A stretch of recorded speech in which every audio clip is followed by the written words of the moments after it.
Hi, I'm Michelle Ward. As a mom, I've looked my children in the eyes with love and hoped I can lead them toward a bright, wonderful future. But as a neurocriminologist who's been studying violent crime for the last 20 years, I've also quietly hoped that at the very least, I'm not raising a future serial killer. And if you can relate to that taboo thought, congratulations, you've just found your new favorite podcast. This is How Not to Raise a Serial Killer. Today, we are going to be talking about school shootings, a particular school shooting incident, but really kind of extrapolating from that and talking about them in general. We won't be using any names of school shooters. We won't be describing the incidents super specifically. Of course, anybody could look them up, but I'm a firm believer that part of the problem is making them famous. So, bear with me if we're not using a ton of identifying details, but there is some method to my madness. And to do this with me today is one of my childhood best friends. And I know I say that all the time, but this one is literally one of my childhood best friends who I have not connected with in almost 2 decades. So this is a kind of an emotional and fun experience. And she's the perfect person to unpack this with me because she's not only a mom, but she's also a therapist, and she has a project that's related specifically to school shootings that we will cover today. So welcome, Cindy Dean. Thank you for having me. No, thank you. I really you. love being here and seeing you and catching up, so I appreciate it. Well, thankfully, we caught up for a couple hours yesterday so that, they don't have to hear about us TPing people and playing Bloody Mary in the bathroom and No. light as a feather, stiff as a board, and all the macabre shit I was into as a kid. That was your early years leading you up to this profession. Yes, there's no surprises. Okay, so as usual, we'll start out with a story, and my goal is to talk about these school shootings, and I have not been able to look at a single face of these children. I can't dive in as much as I study violence and crime. When it comes to school shootings, I have a block. I have a blind spot. I can't do it, but I can do my job, which is to research why and hopefully somehow uncover something that, I don't know, somebody wrote or read or is studying that can put us in a direction, because right now we have no direction. So the one I'm going to talk about happened in the 1990s, in spring of 1990s, about a year before Columbine.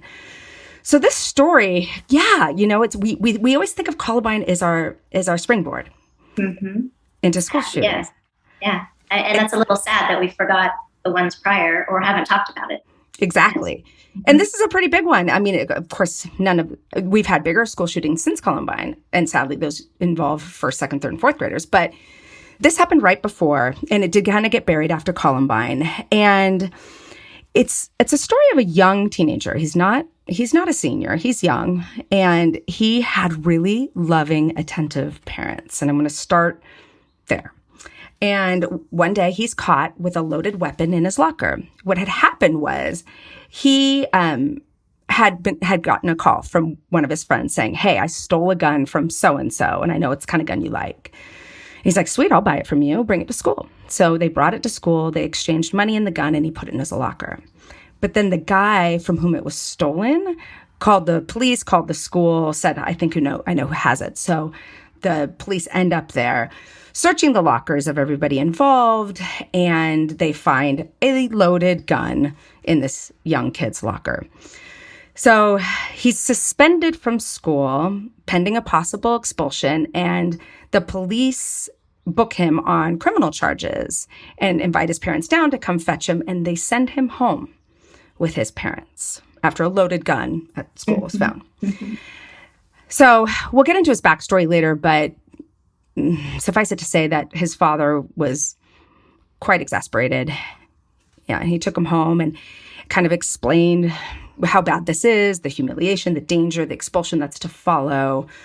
The young teenager knew that he had already humiliated and disappointed his parents, and this was kind of the death nail in the coffin. And according to this teenager, his father was sitting at the kitchen table or the kitchen counter drinking coffee with his back to him, and the teenager grabbed a .22 rifle from his room and fired a couple bullets into the back of his dad's head. He then dragged his dad's body into the bathroom and shut the door, and then waited in the garage for his mom to come home. He loved his parents very much, we'll learn. This makes this all, even more confusing. When his mom arrived around 6 p.m. that day, he met her in the garage, face to face. So he's looking at her, and he says, "I love you." And then he shoots her in the face multiple times. And he puts a sheet over both of them. He leaves them where they are. He then played operatic theme songs from his favorite movie on loop at this blaring volume. And when police search the house at some point later, it's still playing, and there's police footage from this, and it's very creepy. It has that kind of Silence of the Lambs creepy effect when you're going into the perpetrator's house and you don't know where he is, but there's really loud music everywhere. And it's a real video. So this teenager then goes to sleep with the bodies of his deceased parents in the house. And the next morning, he gets up and he gets ready for school. Yeah. So he slept with them in the house that way. Yeah. Remember, this is before Columbine, but he dresses in a long trench coat, and he drives his mom's car to the high school where he goes, about to be expelled. And he's carrying a rifle and 2 handguns. He walks down a hallway into the school cafeteria, but before he gets there, he tells a friend of his, "Get out of here. Something really bad's about to happen." And his friend said, "What? What do you mean?" And then he turns around and shoots another kid who's just walking by. Then to get his message across. Yeah, this is what's about to happen. That kid bolts. He goes into the cafeteria, and it's filled with kids, and he fires off over 50 rounds that killed 2 students and wounded 24 others right away. A group of classmates, including one who had been shot in the chest, tackles him when he's trying to switch to his handgun. And they're on top of him, they're subduing him, and he's yelling, just kill me," the entire time. The police get there, and they come in a lot quicker than they did in this last school shooting. And he was arrested, taken into police custody. And while he's at the police station, this teenager lunges at an officer with a knife that he had taped to his leg. And he's yelling, "Kill me, shoot me, kill me." And the officer just stepped back and sprayed him with pepper spray. So almost wanting a suicide by cop. Right. Yeah. Right. And we see that, and we'll get into that later, but the vast majority of these school shooters either kill themselves or they hope to be killed by the cops. Some of them are arrested, but most of them consider this their ultimate act. This kid had once been voted most likely to start World War III. And I think in even a yearbook or somewhere public. So I think that's telling and something we should talk about. Before the shooting, students at his high school said he had talked about shooting people. And after the shootings, officials found 5 bombs at his house, one of which went off when it was being disarmed. So I think he aimed to hurt even more people. And then authorities find a note in the living room that says, "My head just doesn't work right. God damn these voices in my head. I have to kill people. I don't know why. I have no other choice." I wondered that when you said the loud music and the... Oh, I hadn't thought of that. Kind of drowning out voices. Drowning out voices and also grounding at the same time, Of course. See, this is why you're here, Cindy. Don't think of these things. So it's kind of a little bit of background, and tell me if any of this jumps out to you. Some of it jumped out to me, and some of it just seems like normal childhood, normal teenage angst. But one thing that it's really tempting to do when you have a tragedy like this, or actually any murder, you want to go back and look at the parents. And it's the low-hanging fruit. It's the easy target to blame. And sometimes there's plenty there to blame. But sometimes, like in this case, it's more nuanced. They did do some things that were pretty wrong, which we'll cover, but they were really present, lovely parents. They had an older daughter who excelled at everything. She was like the perfect golden child. And this child, the son, who was several years younger, I'm being vague on purpose, he struggled. He was diagnosed with dyslexia. He was held back a grade. not enough to create a killer, but there was some disparity in the two children, and that was something he struggled with. He did begin misbehaving at times, but again, I mean, young boys do. He didn't have a large number of friends, and here's where we kind of see some of the isolation, and he was bullied, which we've seen in other killers. And his parents, who were super anti-violence, anti-war, he wasn't allowed to have little toy soldiers. He wasn't allowed to have any guns in the house. Eventually, they changed their stance on that because people said, listen, if you don't let it have him, it's forbidden fruit, and then he's going to want them more. But at this point, that had been their stance. And they eventually let him take karate lessons to protect himself, to defend himself against the bullies. But that was like a lot of parental discussions and discussions between the husband and wife. It wasn't an easy choice. As he's getting older and he doesn't have many friends, as you and I saw growing up, the back parking lot effect. Right. Everyone has their name for it at their high school, but ours was the back parking lot. These are the kids who, some of them are misfits. Some of them are just smokers. Some of them were what we call them heshers, goth. Yeah. Yeah. And some of them were our friends, and some of them were awesome. Definitely awesome people. Yeah. We didn't hang out with them necessarily on the weekends. No. Yeah. And there were trench coats. No guns, but there were trench coats. Yeah. Especially in the 80s and early 90s. Yeah. Yep. Breakfast there was Club. Totally the Judd Nelson. Judd Nelson. Yep. And I remember one, I won't say his name on air, but he's had the spiky hair and he was really cute. You know what I'm talking about. Yep. A little dangerous. Yes. Very edgy. Yep. So this school shooter, begins hanging out with that type. And he starts becoming closer to those who are a little bit more rebellious and a little bit more troublesome. And as a group, they started becoming obsessed with bomb making.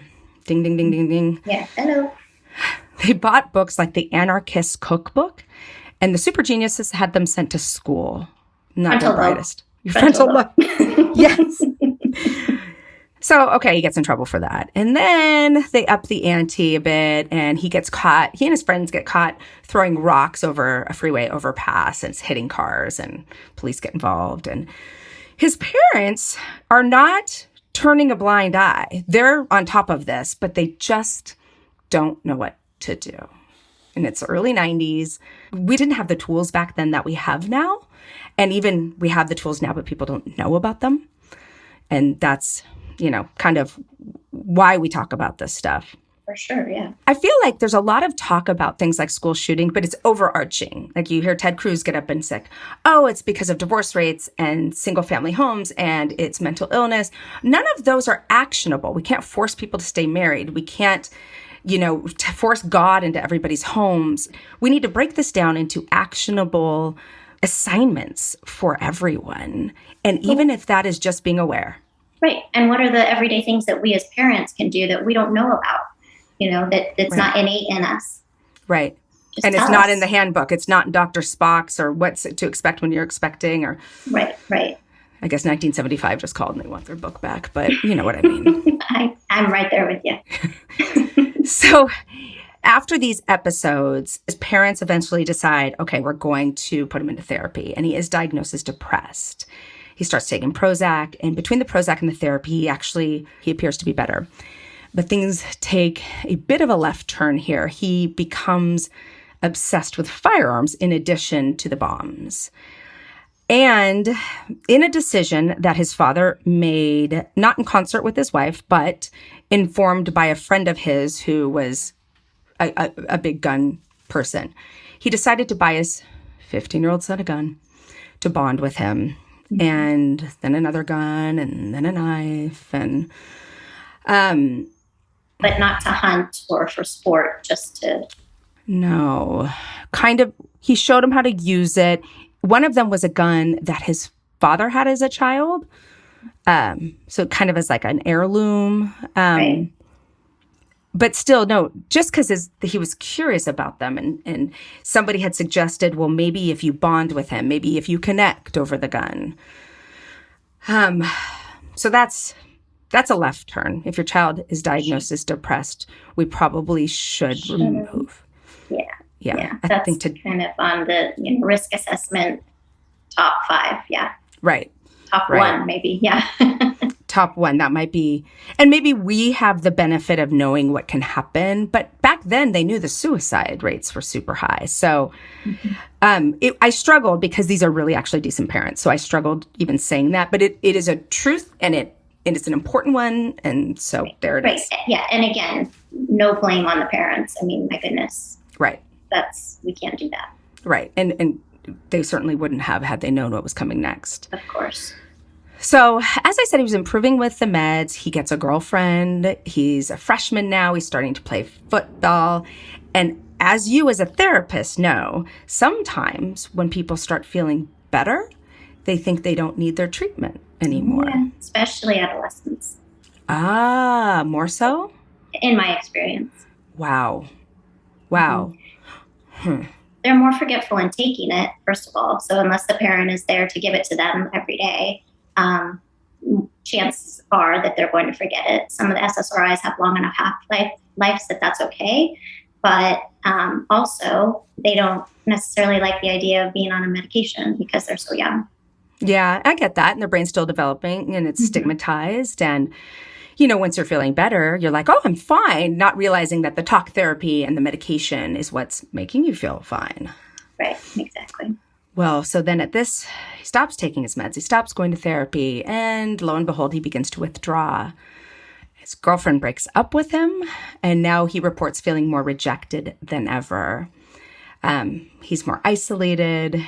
He gets into more trouble. And in hindsight, at this point, he reports, not till after the shootings, but he reports that he began hearing voices telling him that his parents would be happier if he were dead. But again, I want to say there were no talk of these voices until after the killings. He said he hid them. And I always struggle with that because of the malingering factor. Sure. And it's a good defense. But I'm not sure he was bright enough he was a very bright kid, but if he knew enough about malingering to know. Malingering is just faking symptoms of disorder so that you can get that diagnosis. I know you know what it is, Cindy, but... Always up for refreshers, so thank you. He also said, again, after the killings, that he had heard these voices for a while, and the voices also talked about the Disney company implanting a microchip into him, and that he started obsessing about Chinese invasions, and that he did not share these thoughts. So, okay, now he is in custody. He's being seen by therapists, doctors. He even has a brain scan. He tells these professionals that he suffered from intense hallucinations. There are people treating him who do believe that he is a paranoid schizophrenic. And he looked more like that post-arrest than he did pre-arrest. And that's important because if he was telling people along the way, I'm hearing voices, I would hope somebody would jump in. Right. Or if there was artwork or journaling or something of that nature that somebody could pick up on. This is why you're here again, because there was journaling. And the journaling is really distressing. It outlines, I'm all alone. Love isn't real. He even wrote that on assignment. Love just breeds hate. I want to kill everyone. The only thing that stops me from killing everyone is hope. But the day I don't have hope is the day people die. He is journaling. And so many of these school shooters journal. I don't know. I've never been a 15-year-old boy. But do 15-year-old boys have diaries? No, I don't think that they do. It is highly recommended in counseling. Okay. So maybe because he was in counseling, that's something that they encouraged him to do. I don't know when his journaling started, but that's a possibility too. Oh, that's a really good point. Well, it's dark. If anyone asked to see these, they would be like, okay, red flag. Let's get the, psychiatric emergency team out here. So in the world of people studying the biological basis of crime, there is a saying that if there's not a lot of trauma, if the home life looks decent, if the parents and the parenting is intact, and yet you have really bad outcome for a child, suspect biology. And I'm hoping that this tide changes. But usually when kids go into treatment for behavioral problems, they're treated for behavioral problems with sometimes medications, a lot of times talk therapy. We get the cognitive behavioral therapy. We can get dialectical behavioral therapy. We get all sorts of therapy. We very rarely send them into a brain scan. It's expensive. I recognize why we don't do it. But here's another one of those cases where he did end up, after his murders, end up with a brain scan. And that brain scan showed those proverbial holes in the brain, which are not real holes. They're just areas where you can see reduced blood flow, reduced glucose metabolism, which just means those areas are underactive. They're not working like you and me. What area do you guess was underactive in his brain? Could we have just been talking about it? Frontal lobe. Selfishly, when you said that that the cops took him away and he was okay, I thought, oh, good, we could study him. Yes. Yeah. Yeah, because we don't have a lot of them who are alive. We only study them, in the postmortem sense. Mm-hmm. Look for their journals, talk to their friends, look at their medical histories, look at what the teachers say about them. So in his trial, there was a neurologist or two who said, I think, could have just been one could have just been researching him, that some of these deficits in the frontal lobe could be an indication of what research is showing looks like childhood schizophrenia. But as we both know, these deficits in the frontal lobe are also one of the best predictors of poor impulse control, aggression, violence. So I don't have the report, but I know where the problems were. Yes, it could be related to early onset schizophrenia, but it also could just be our run-of-the-mill, this kid has an under-aroused or dysfunctional frontal lobe. I couldn't tell because it's just like a picture. I couldn't see anything anatomical on it. It just showed function. It just showed how much glucose metabolism was going on in that area. So I would say it's safe to say that it could be part of, this psychiatric disease of schizophrenia, but it also could just be another one of the criminals who we're familiar with damage, lesions, or just poorly functioning frontal lobes. And we'll get into one of these things that we can do. When I sit in this chair and say what we can do, I'm an idiot because none of us really know how to handle this problem.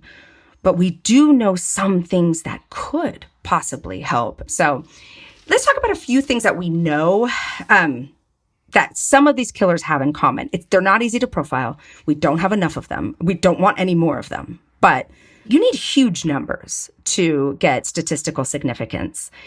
And we don't have that here, but what we do have are themes and undercurrents and commonalities that may give us clues.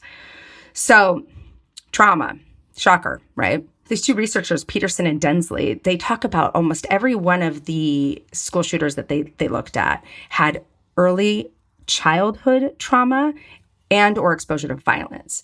And this included sexual abuse, domestic violence, severe bullying, parental suicide.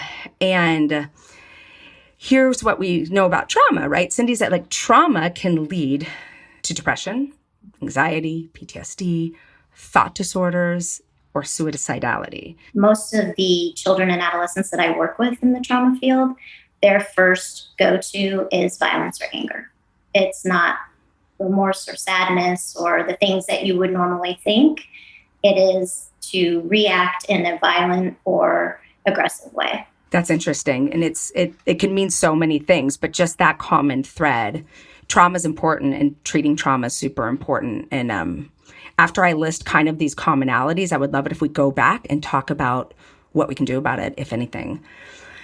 Another interesting thread that binds these shooters is they have some very specific, concrete form of crisis in the days or weeks before the school shooting. So it's an identifiable event. It's breaking up with a girlfriend.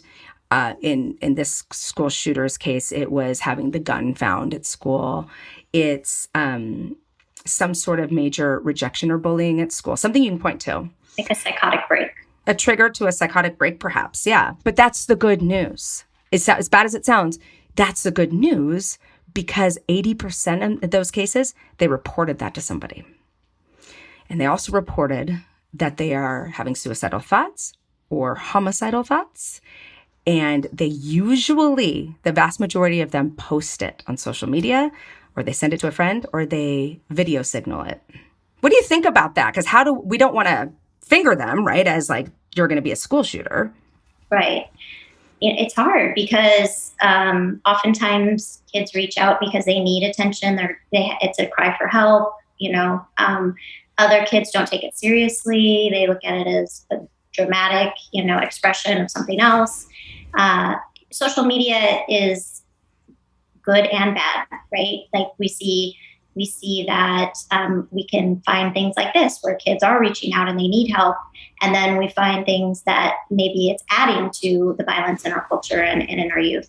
So, I wish I had an answer for what I really think about that, but we can't troll all of social media and say, oh, there's that pinpoint where that kid, and we better go to his house and talk to them.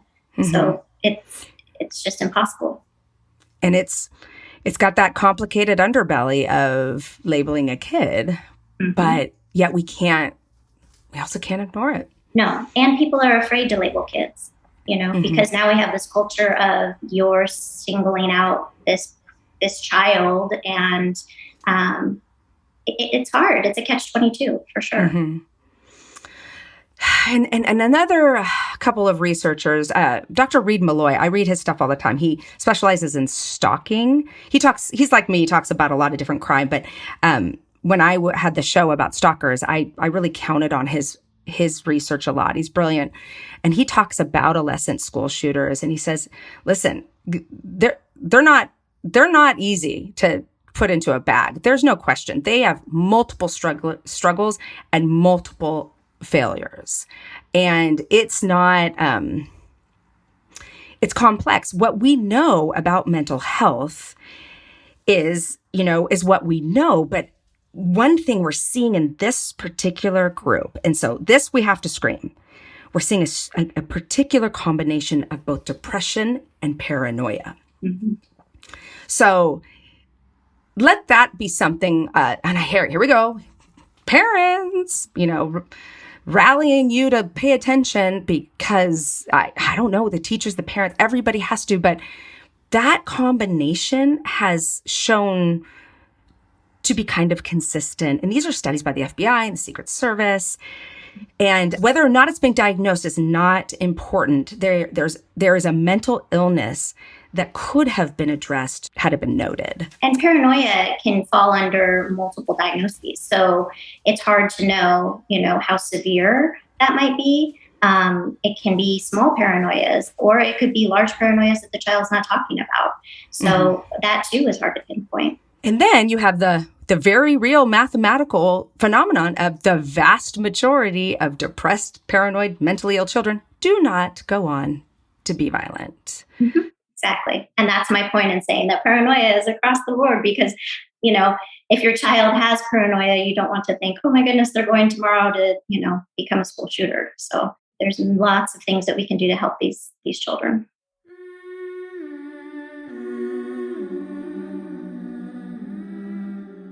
The perfect subscription box for the bold and the brash. Smartest and Sass sprinkles sarcasm and cuss words into every box. Because is profanity not the spice of life? This box is not for those with a weak sense of humor, and it will definitely remind you that no matter what life throws at you, it's best to keep laughing. Smartest and Sass items are curated and personally tested by the S&S team, which, as you can imagine, is a group of very mouthy individuals who want to make sure you get a good laugh in each day.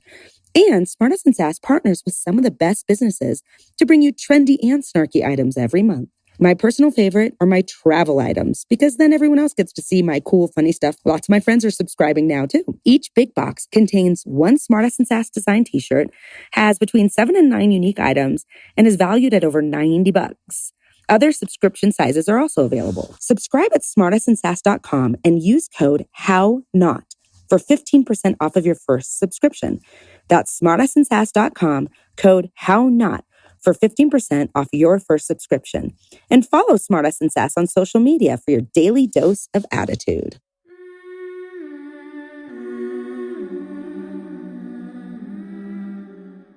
if you find all of these symptoms in a kid, so they're depressed, they're paranoid, they've been bullied, they're isolated, and they now have an interest in camouflage gear, weapons, military weapons.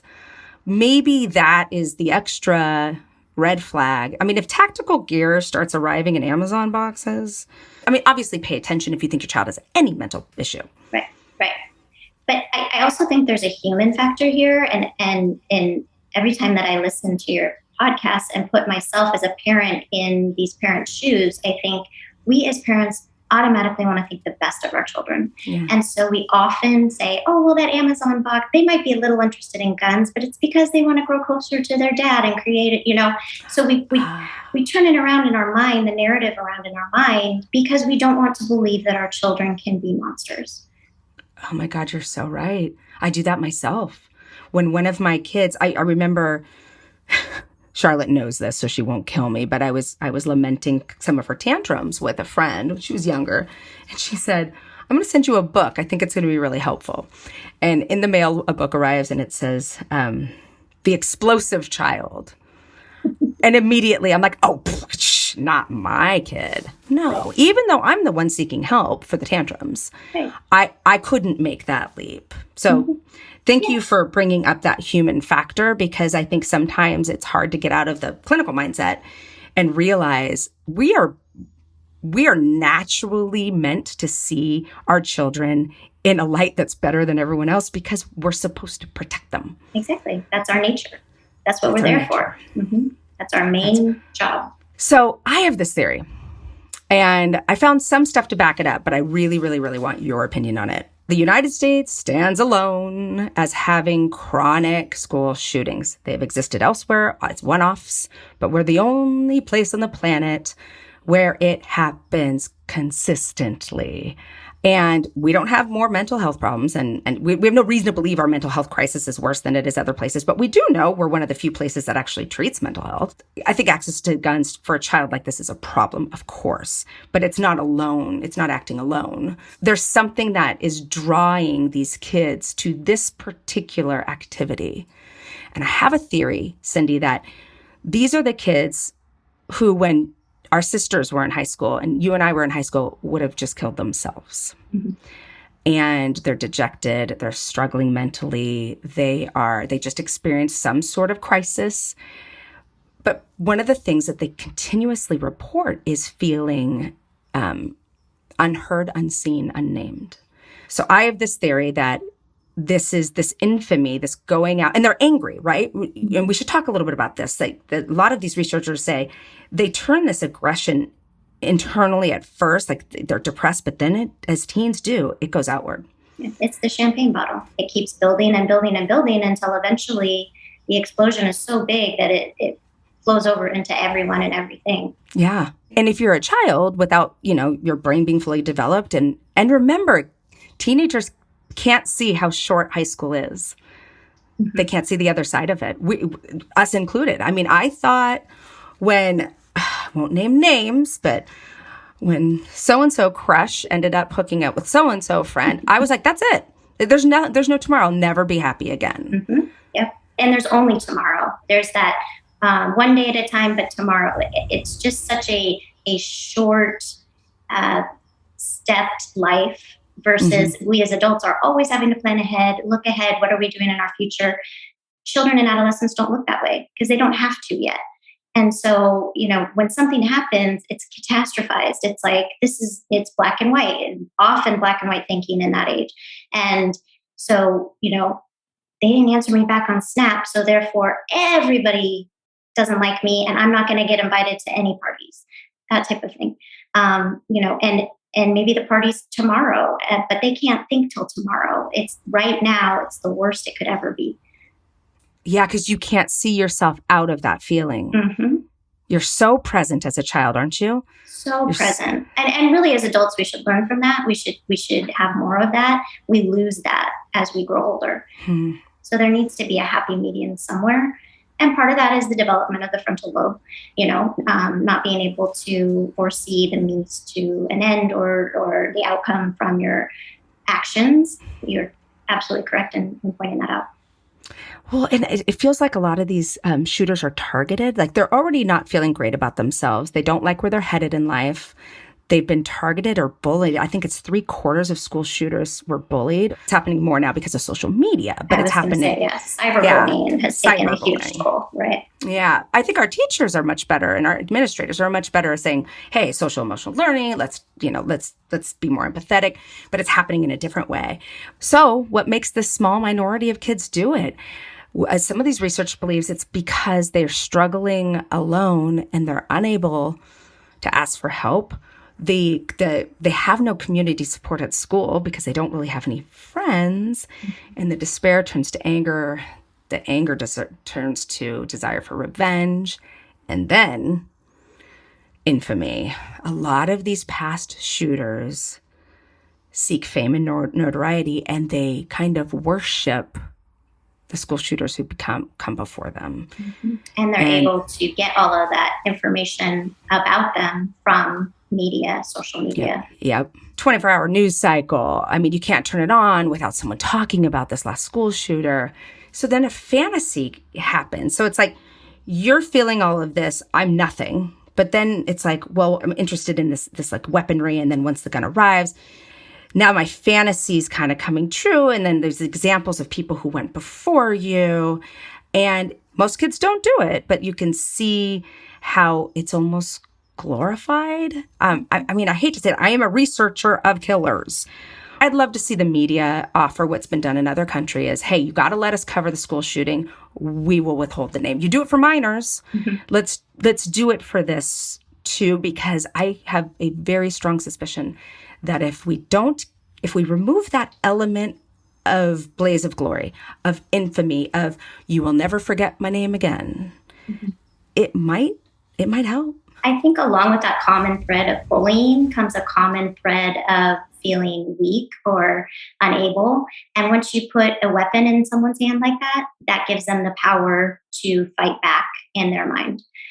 And so I think the bullying is a really important point, because that's also something that we need to be more cognizant of in our parenting, in our schools. Yes, we're cognizant of it in our schools, but to what extent? We ask so much of our teachers how, and if the child doesn't come to us and tell us, I'm being bullied, how much can we really do? Yeah. And you brought up another great point about Europe. You've lived over there, so I don't know, but you and I talked yesterday about lack of community. So much of the United States is career and work oriented. And so I think that our attachment in the United States, parent to child, is lower because we are so often desire to go back to work so quickly that we'll put our children into, daycare or into other hands, which absolutely, I did it too. And that child needs that attachment from a consistent caregiver in order to develop cognitively and emotionally and social emotionally, and to create relationships and to be able to create relationships. If you're not able to do that, then you all of a sudden early on become an outsider, and the outsiders are the ones that become bullied. That's a slippery slope. But look at our maternity leaves in the United States versus Europe. Look at, where we're resting our priorities. A lot of our mm-hmm. priorities are what's your annual income, what status and career status and whatnot versus, mm-hmm. How is your child developing? Is mm-hmm. your child happy? What is your child interested in? That's an excellent point. And in Europe specifically brought it up. I remember we were in a tiny village in France, and not very many people spoke English, but they took me under their wings. And it was like, oh, Michelle, they have days off on Wednesday. This mom is taking all the kids to her house for goûter. At 4:00, the kids go and they have a little snack. And this mom's doing that. Oh, this mom's taking everyone to tennis. Of course, this isn't extrapolate to the United States, but there was a mom watching your kid and reporting to you. Like as a mom, not as somebody you're paying as a caregiver, as a mom, he's like, hey, like Soren seemed a little sad today because Laundry or Fass or some of the cute little kids who Soren was only 3 and he's like, I don't speak French, help me. And he got a little bullied, and that whole connection that you're talking about reminds me of something a therapist said to me once, which was kids are not likely to tell their parents, especially males, that they're being bullied because they're afraid their parents are going to march into the principal's office, which is going to make them a bigger target because the kids are going to see it. And he said he empowers the kid. The therapist will sometimes go with the kid and have a meeting with the bully, and he'll just like, tell him what you feel. And he'll be like, you spit in my face. That won't happen again. Almost like in a bold, threatening manner. And that empowers the child more than if the parent handled it. But the obvious downside to that is the parent's in the dark. Yeah, there needs to be that link of connection and communication there needs to be a triangulation there with the therapist, the child, and the parent. Everybody's in the know. Yeah. So he works almost exclusively with troubled kids, and he works with the bullies. Mm-hmm. Try this one on. The bullies often come from the nicest parents, and this idea that they're just seeing violence at home isn't necessarily the case. That interesting. Yeah, I've seen that too in teaching. Yeah. Really? Mm-hmm. Okay, so I want you to take the helm for this next section. Tell the listeners what you were talking to me about your idea. Well, again, it's in its infancy stages. However, I was able to do a continuing education class in crisis management with first responders. And while I was there, I got this idea of what if we were to educate our teachers, take one teacher from each grade and make them the lead or the head point, and make them, so I've named it Mental Health Education Management for Educators, MHEME. So you have a MHEME team, and there's one lead for each grade, and you put them in this weekend-long course or 2 weekends long or whatever it might take, designed by professional counselors, therapists, psychologists, doctors such as yourself, and teach them, not only what to look for, but how to handle small instances within that grade. And then each teacher would have a MHEME report on each child and be able to say, at conferences, Billy's parents just separated and Billy's showing signs of aggression in class. Write that in his MHEME report. Show it to the MHEME team head. The reason that this go-between is important is because so many of our school counselors are splitting 3 schools, 2 schools. In my opinion, they're almost having to choose like the biggest cases to take on or to treat while they're there. How can they know who's in, risk and who's not? And oftentimes these kids who are at risk are quiet and no one knows them better than their teachers. Their teachers see them more than their parents do. So, you have this MHEME report from either pre-K or kindergarten, and it follows them to every grade. So the teacher that gets them next has their MHEME report and can see, okay, Billy's parents got divorced last year and he's acting out with aggression. How's he doing this year? Let me, record any behaviors that might need reporting to the MHEME team head. And then that MHEME team head has been, educated in red flags, signs, warning signs, triggers, whatever, to say, okay, this is something that I need to take to the school counselor or the principal. And then you're also able to track throughout that child's schooling from, maybe pre-K to kindergarten. How many times did that child, we do this now, how many times did that child go to the principal's office, but specifically for mental health issues, specifically for behavioral issues related to. And I think that we would be able to catch, like you said, biological mental illness so much earlier on if we have something that we can track, and that the people who see our children more than we do every day are in charge of that. Now, we ask a lot of our teachers, and to ask them to do one more report and one more, filing of paperwork and one more, there needs to be funding behind this somehow. Nobody's going to take the lead in the MHEME team without, and they shouldn't, without some sort of, compensation. Absolutely. That's the general idea of it. Brilliant. It's absolutely brilliant. And that's why I was like, there's a lot of talk about arming teachers, which I don't think teachers want. No. So maybe they would be happy to do this if the alternatives are school shootings and guns? I've worked with so many teachers, not one that I could say wouldn't be willing to do this at their own expense, on their own time, at their family's expense, because we're adding work to their plate. Teachers are wonderful people. That's why they're doing what they're doing, and they truly care about our children. However, if you want it to be done well, you don't want resentment behind it. And oftentimes when reports are due at the end of the semester or at the end of whatever, there is resentment because they're not being compensated for that. And that's just human nature, Yeah. I'd be resentful. I would be like, look, I'm already tapped out. I'm already being asked. They have all sorts of new programs, right, that are being implemented. There's the new DEI initiative, the social emotional learning initiatives. They have a lot that's always being introduced. It's just one more thing. It's one more thing.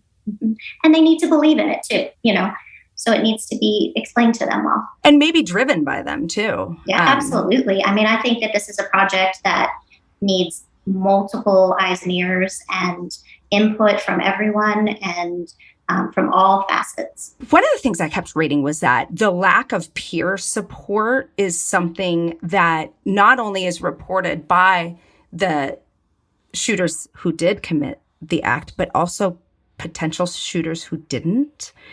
And one of the things that I saw was the right kind of support around them, which includes student support, even just a friend, someone smiling at them, made a huge difference in the mindset. It almost like pivoted them in a way.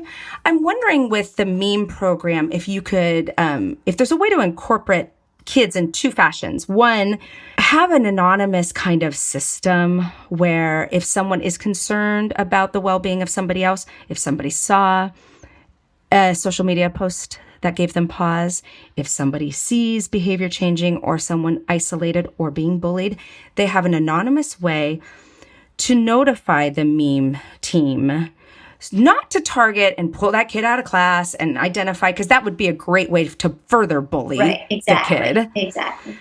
But to just have those extra eyes, and especially if it's coming from, sympathetic children who actually do care.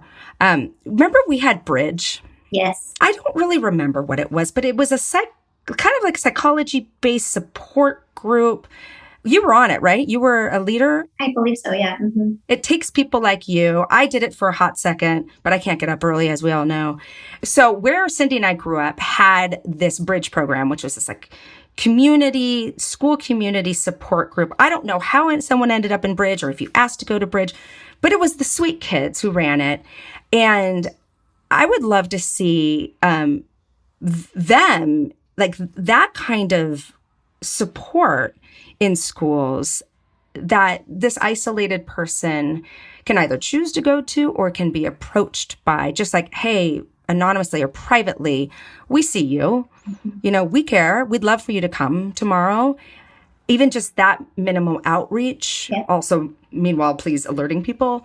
Do you think that there's room for that in public schools? Absolutely. I think that's a great idea. I was just talking to a colleague today about implementing mental health into the curriculum in schools as well, And so if there's a way to do that through this program, I think that by implementing the ideas of mental health and mental health awareness and, everything that we stand for as counselors, therapists, doctors, by teaching kids from an early age, I think that will organically grow in children as we let them know that this is important as a human being. So why not start that with our younger children, groups like you're talking about, but also within our curriculum. There's mindfulness, they're adding that, but I think it needs to be bigger and bolder. Yeah, bigger and bolder. I love that. But mental health, it'll be destigmatized if you bring it in early enough. Absolutely. And then you can recognize, oh, I might be experiencing depression, or my friend might be, or, we kind of just leave that to the professionals, when really I think that it should be talked about like we talk about having a cold, having the flu. Sometimes your brain gets sick too. We talk about bullying, but we don't talk to kids about why bullies bully. And we don't talk about, we talk about how to to walk away from a bully or how to stand up to a bully. We may even talk about the bully's not happy at home, that's why they bully you. But we don't get to the nuts and bolts of why this is happening, why this behavior is happening. Kids can absolutely understand that, and we can teach it at their level in their language and on their time, which is when they're in school. That's when they're paying attention ish.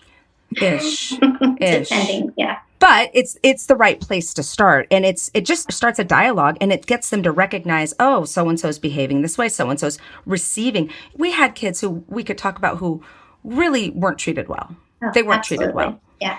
And I'd like to think that today it's not like that, but today it's happening anonymously, and it's happening behind a screen, and people are gathering more on the internet than they are in person sometimes. And it just layers this. It layers it. And you can be even more isolated because you don't really need to leave your house because you'd be entertained on your phone. And that makes a great point to your quote unquote bridge program, in that those teenagers that would be in that program would be the ones to see it on social media, whereas teachers, adults, parents wouldn't see that. You know, we're not on the same pages and media outlets that our kids are. So, you know, that would bring that side of the culture into the mix.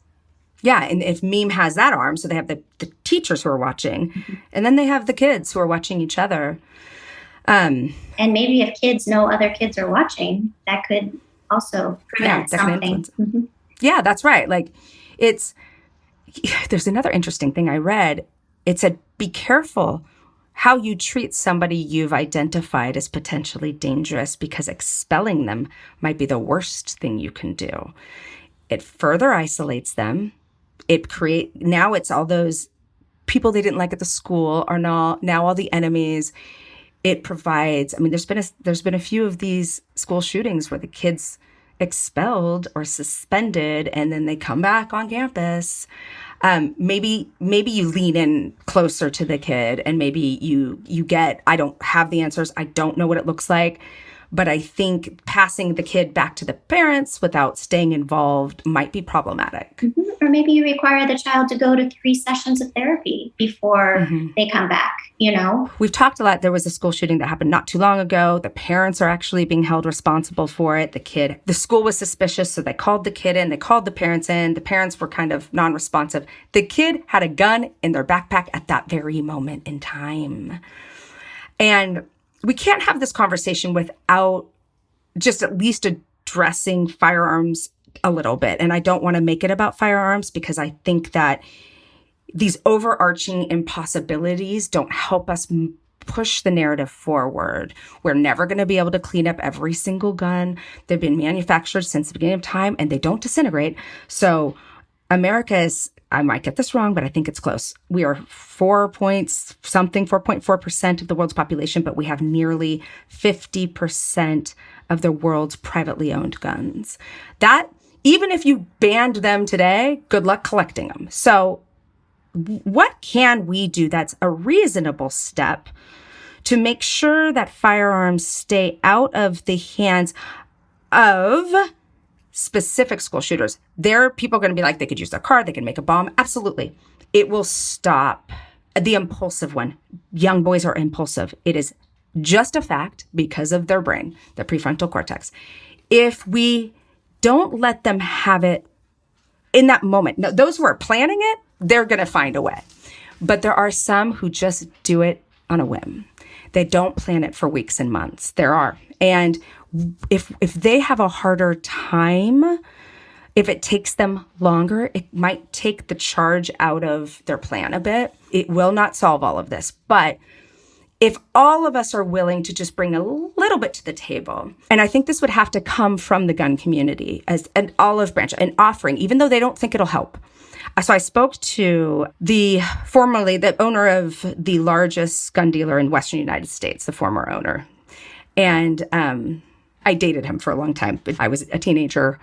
And I called him yesterday, and I'm like, I want to talk to you about this, because I know you don't think this is the problem, and I would totally respect that. And it certainly, can't be the problem alone. But what would you say? And he said, you know what I'd like to see? I'd like to either see the age jump from 18 to 21, and or a federal waiting period. He's like, I think you're only going to save one kid. And I'm like, but that's okay. That's okay, because you just said you'd be willing to talk about it with your NRA members. And I talked to a mutual friend of yours and mine growing up who is involved in a different area with the gun community. And he made the same suggestion separately. It's not going to solve the problem, but if everyone throws a chip in, if mental health, if teachers are willing to do this program, if more people are willing to go to mental health, if curriculum changes so that kids understand mental health problems better, if we get a better idea about how social media influences this, if the gun community is willing to talk about why military weaponry is hanging out in civilians, I don't know. I don't know what it's used for. So I don't want to speak about it, but maybe there can be an offering from the gun community as well, because we don't know what's going to make the difference. Right. But shouldn't we try something? Yeah, absolutely. And I think that they should be everything part of the program, part of the team. What exactly is going into this? How are you thinking? What changes can be made? This is not a prideful project. This is something that everyone needs to get into. Everyone needs to leave their ego aside and contribute. Absolutely. I love how you just said this. This is not a prideful project. I understand people being reticent to give up any, it's a Second Amendment right. And I understand the reticence and the slippery slope. But if it comes from the NRA itself, and it's not pressure on them, if it's their parental contribution, because they are parents too, and if it's not pressure on mental health failures and single moms and all the other stuff, if everyone's like, look, this is not dogma, it's not rhetoric, it's a real problem in our classrooms, we're all parents, let us all, even if we think our contribution is meaningless, let us all, out of love for the goddamn children, let us all try something. Absolutely. I mean, look at you and I right now. We're sitting here because I just DM'd you about something that you threw out there, and now we're sitting here. I mean, and did I think that my idea was great? You encouraged me on that. So any idea that somebody has is worth listening to. As long as we're not saying thoughts and prayers, and then we go back to business as usual, and then it happens again, and then thoughts and prayers. I don't care if we don't see anything immediately, because we won't. But if everyone's still talking about it because everyone's volunteering in one way or another, it's really easy to be like, well, that's not going to change it because they could just do this. Or that's not going to change it because they'll hide their mental illness. Well, that's not going to change it because there's so much divorce and single parenting. And I don't know, but let's try all of it. Let's try all of it, because we stand alone as the only country in the world with this chronic problem. If nothing else, it's embarrassing. If it's not, I don't really care that it's embarrassing. I care that I'm scared to send my kids to school. Agreed. And our poor teachers are scared too. Oh, we didn't even talk about that. They didn't sign up for. They didn't sign up for this. Absolutely not. No.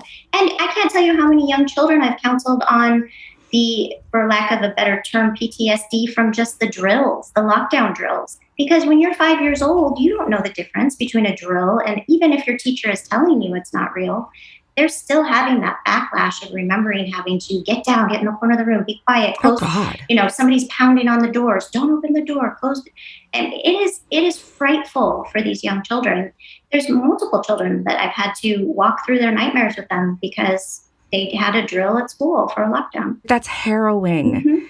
And it's normalizing it. It's like we've accepted it. It's like an earthquake drill, right? In California. Yeah. Get under your desk, put your hands over your neck. Yeah.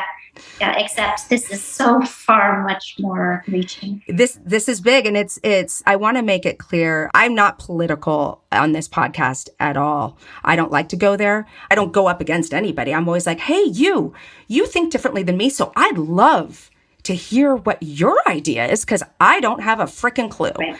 And that's one thing I want to say that's really important. I'm not coming down on any faction of this. It's just, what's everyone willing to try? I personally am coming down, and this is the only thing I'm standing behind as something that I think is vitally important and easy to do.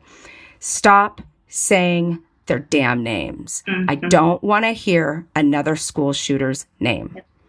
And all of the evidence points to this infamy, blaze of glory, idolizing the Columbine killers has something to do with it. If they didn't recognize me before, they're going to recognize me now. Yeah, I've gone from unseen to seen by the world. So y'all can get mad at me for that one. But the rest, I just think, let's just talk. Let's just talk. I don't have any answers.